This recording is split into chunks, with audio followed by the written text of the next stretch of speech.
You ask Tiger to solve. This deals with linear equations with one unknown. The final result is x equals 1. Let's solve it step by step. Simplify the expression. Break up the fraction. Simplify the fraction. Find the greatest common factor of the numerator and denominator.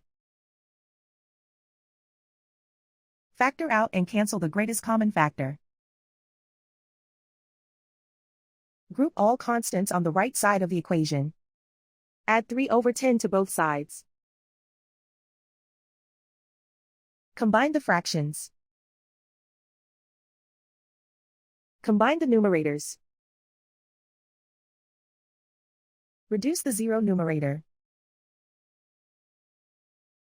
Simplify the arithmetic.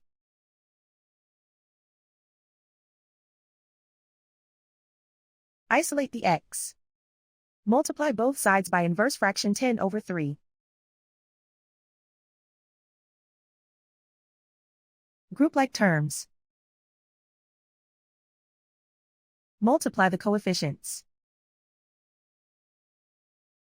Simplify the fraction. Multiply the fractions. Simplify the fraction. And so the final result is x equals 1.